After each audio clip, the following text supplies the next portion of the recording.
Hello, my friends. It's time for Thought Shifting Thursdays. How are you all? So I'm excited. So the topic today is money real or not? So I'm going to say that again. The topic today for Thought Shifting Thursday is money real or not? So a couple things about that. Actually, I want to start with a quote from this book. I'm going to Busting Loose in the Money Game, my second favorite book of all time after this book, The Magic of the Soul. I'm going to paraphrase it because I like the way I paraphrase it even better than what was written in the book. So, who we really are, who you really are, is an infinite, omnipotent, magnificent being capable of creating anything that you want with a snap of your fingers. Any concept that you've ever had around power is but just a fragment, comes nowhere near to the power that you actually possess. That if you took all the power that is in everything man-made, all of the iPhones, all of the nuclear fissions, the rockets, the submarines, the power plants, everything that we've created, and combine that with the power of Mother Earth, the volcanoes, the earthquakes, the hurricanes, and just combined all of that power, magnified it 1 billion times, that would be a speck compared to the power available to you as an infinite manifestation of spirit. Now that sounds pretty wild to the logical mind, right? But the interesting thing is when I lecture to people, these are spiritual people who attend Centers for Spiritual Living is where I lecture most of the time. I see heads nodding in agreement. Now even though that's fantastical, even though it sounds, out of this world, when we hear the truth, we can't deny it, right? And so, how can this be true? Well, that's our potential for sure. It's who we really are in a spiritual sense. And we're all on a journey to evolve to a higher and higher expression of that truth. So some people that will argue with that and say, well, that's just ridiculous. How can we manifest anything we want with the snap of our fingers? And I'm going to get to whether money is real or not. I'm just giving a little prelude here to warm you all up. So people who argue with that statement, this is what I say. If you can think about, the first single-celled organism on this planet, right? And if it had the capacity to think or imagine, and one single-celled organism were talking to another one and saying, someday we will be able to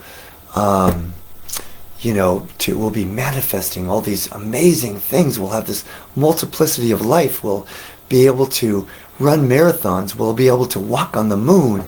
And the other single-celled organism says, walk on the moon? I don't even have legs, right?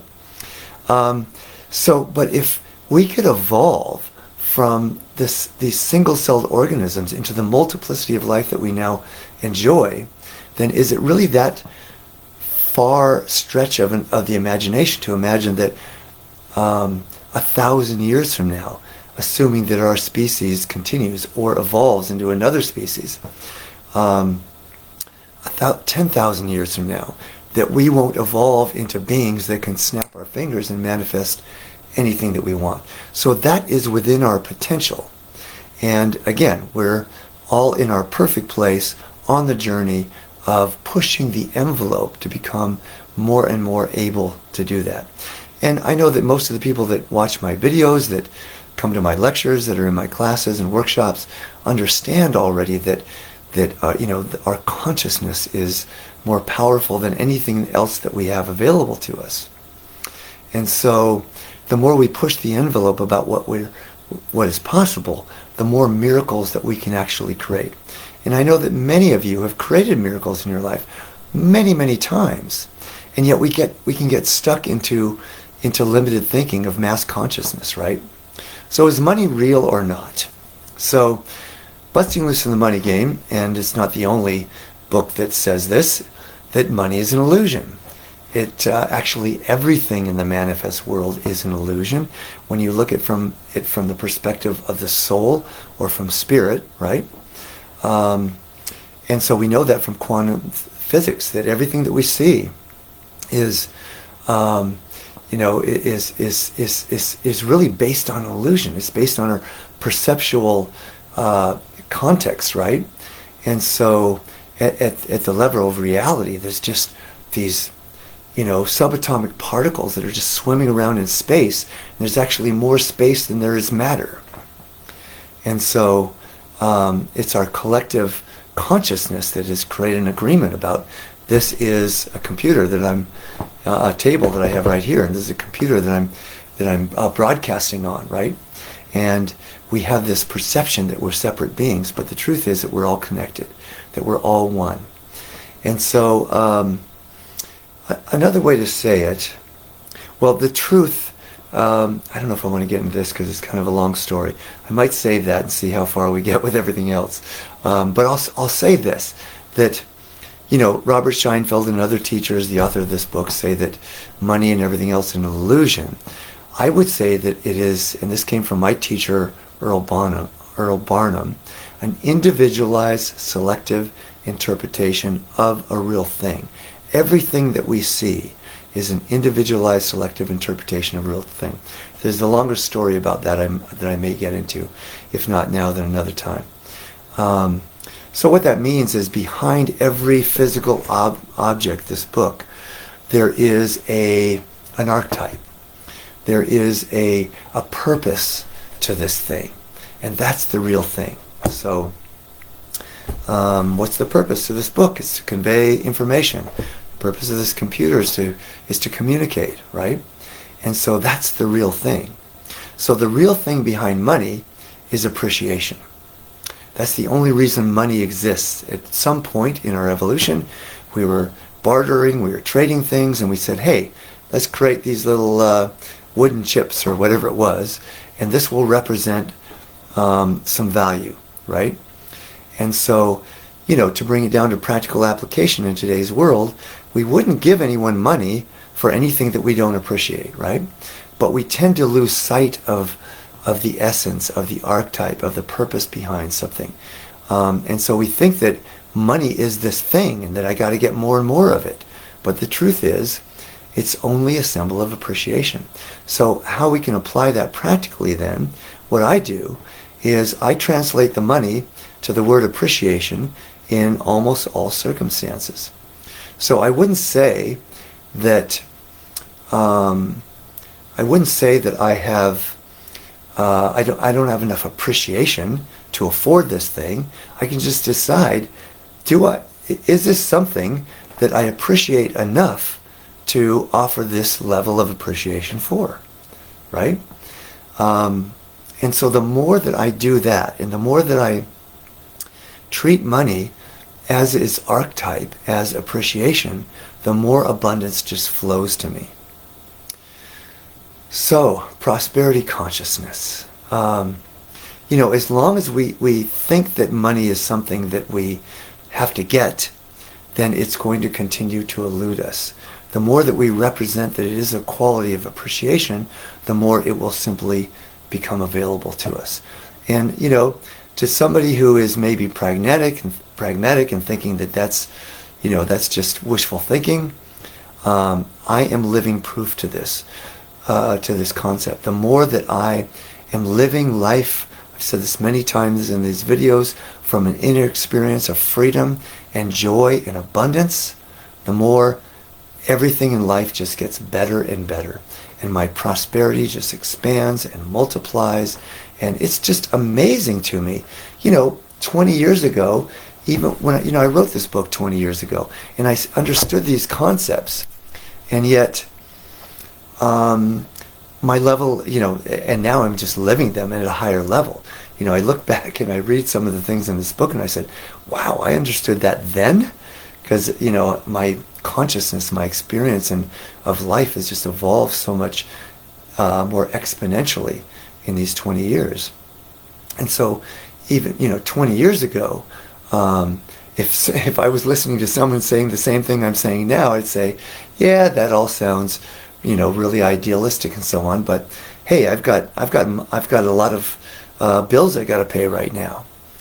So it's very easy to get seduced by the world of form, and for it to be our experience of life to be an outside-in game. When I acquire enough money to pay my bills and more, and be able to travel the world and all the things that I might want to do, and to be able to give away, that's my biggest goal. My only reason for wanting to have larger levels of appreciation is to be able to share that with more and more people, to be able to give away more money or more appreciation. So the more that, but so it's in truth it's an inside out game, and so we get seduced by the world of form and saying, yeah, when I have enough money, then I'll be happy. But the way to acquire more money or appreciation is to be happy first. The more joyful we are inside, the more we just attract all good things. So let's see, what do I want to leave you with? We're going to go into meditation in a moment. Trust is the word that keeps coming to me. When we live from trust, and I'll tell you, this is an example of trust. So my wife and I, this must have been about 2 years ago. We have a rental property, and we had a big expense. It was like $1,500 expense that we weren't counting on. And up until then, pretty much, our income would cover our expenses on a monthly basis. But we had a $1,500 expense and thought, okay. And so I wasn't thinking that was anything negative, but I did catch myself in just a little bit of a limiting thought, and that is, oh, that means I need to bring in more money this month to cover that expense. Otherwise, we'd have to dip into our investments. And so I caught myself in that thought, and I said, no, that's not accurate, because that would mean that money's a real thing. So I thought, if money is truly just a symbol of appreciation, then as long as I'm appreciating the water heater that we need to replace in our rental property because we really love our tenants and we want them to have hot water, then I don't have to bring in more money. More appreciation must show up for us. And so, having that thought, we got to test that, and I invited and listed my wife to join me in celebrating money going out, because it's just a symbol of appreciation going out, and it means more appreciation must come in, and even more than to cover this. And so we got an opportunity to test that. The universe likes to test our resolve around certain concepts or philosophies. And so about $8,000 worth of unexpected expenses came up. A shower that needed to be replaced because of a broken pipe, one thing after another. And so each and every time we said, this is fantastic news. We're celebrating this appreciation going out for the shower, for all the other things. And lo and behold, more than $8,000 of unexpected income came out. And it came in from just places that we really never expected. Someone was doing a pilot for a TV series and wanted to come and film our sweat lodge. And so we did that, and that was like $1,500 or $2,000, I don't even remember now. And it was just one thing after another. Oh, that's right, I got 15 new clients within that short period of time. And, I get new clients all the time, but that was the most clients I'd ever gotten within about a month's time. So I'm just telling you, life gets easier and easier and easier when we're just simply in the consciousness of appreciation. In fact, as I was saying to a client today, and I say this a lot, that the law of attraction, coming down to its simplest common denominator, is this: when we're in dissatisfaction, we are simply repelling everything that we want, all good things. When I'm in the energy consistently of appreciation, I said dissatisfaction, right? On the first time. Of appreciation, we attract all good things. So just notice, and you can actually measure this. In an average day, what percentage of the time are you in appreciation, appreciating things, compared to being dissatisfied? And it's very subtle, right? I can be in dissatisfaction because my computer wasn't working well today.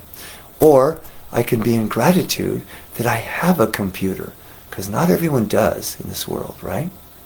So the more we're in gratitude, the more good things just flow into our life. And so one way of making that consistent is to actually measure on a daily basis what percentage of the time you're in gratitude. I guarantee you, if you write this down on a daily basis, your appreciation level will go up and more good things will be attracted to you. It really is that simple. So let's close our eyes and go into meditation. Take a nice deep healing breath.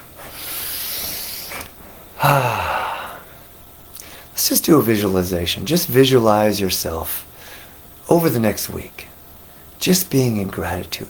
And in fact, every time that you notice a dissatisfaction, which is simply a moment of discomfort, that can simply be your cue, your trigger to go to appreciation. I'm dissatisfied that at the price of gas. I'm grateful that I have a car. I'm grateful that there is gasoline. I'm grateful that I have a Prius and that I don't need as much gas. I'm grateful that I'm going to buy an electric car soon. I'm grateful that even if I don't have a car, I'm grateful I have feet to walk, right? There's always something we can find to be grateful for.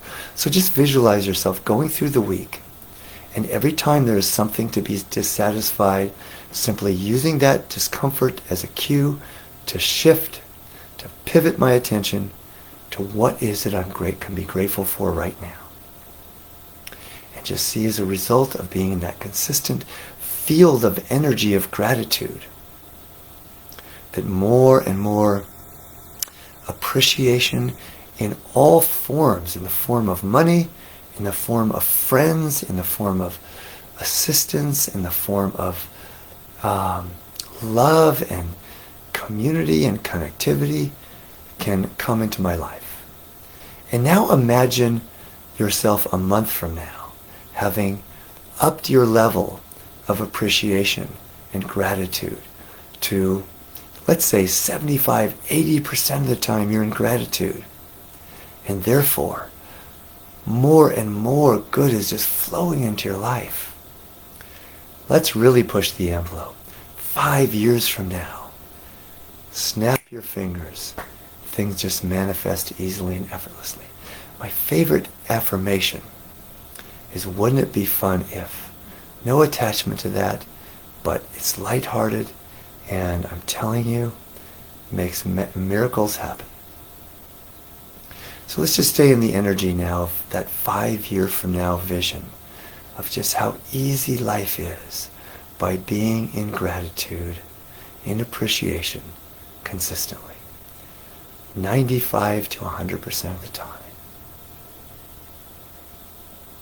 Let's take a deep breath into gratitude, prosperity consciousness, and just love. Just loving everything. That's what gratitude really is. Loving everything, and especially the challenges that come into our life, because that's when we get to grow the most. So love to you, my friends. We'll see you next week, Thursday at noon, for Thought Shifting Thursdays. Have a great rest of your week and a fantastic weekend. All right. Love you all.